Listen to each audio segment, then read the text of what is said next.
మొదటగా ఈ వీడియోలో మనం భగవద్గీత అధ్యాయము 2 శ్లోకము 33ను పరిశీలిద్దాం.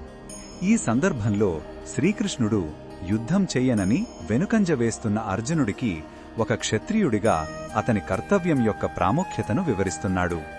మొదటగా ఈ సందర్భంలో శ్రీకృష్ణుడు ఈ పవిత్ర శ్లోకాన్ని భక్తితో విందాం.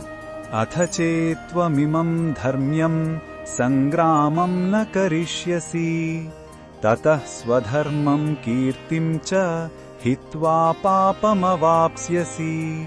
ఈ శ్లోకం అర్థమేమిటంటే, ఓ అర్జున, ఒకవేళ నువ్వు ధర్మబద్ధమైన ఈ యుద్ధాన్ని చెయ్యకపోతే నీ స్వధర్మాన్ని, అంటే ఒక యోధుడిగా నీ కర్తవ్యాన్ని, అలాగే నీ కీర్తిని కూడా వదిలేసిన వాడివి అవుతావు.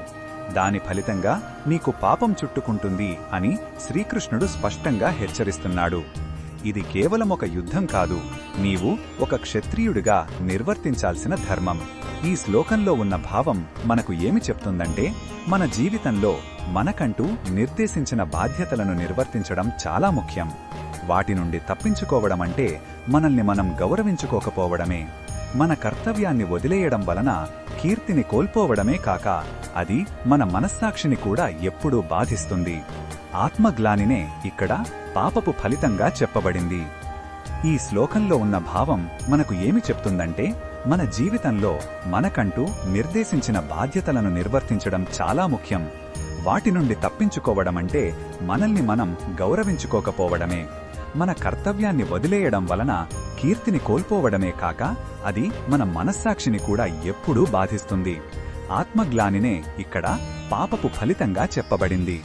ఈ బోధనను మన దైనందిన జీవితంలో ఎలా ఉపయోగించుకోవచ్చంటే, మన ఉద్యోగంలో, కుటుంబంలో, సమాజంలో మనకంటూ కొన్ని బాధ్యతలు ఉంటాయి.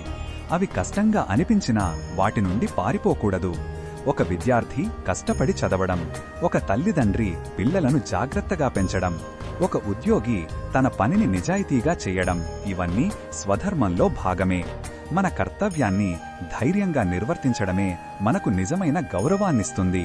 మరిన్ని భగవద్గీత శ్లోకాల అర్థాన్ని తెలుసుకోవాలంటే మా తదుపరి వీడియోలను తప్పకుండా చూడండి.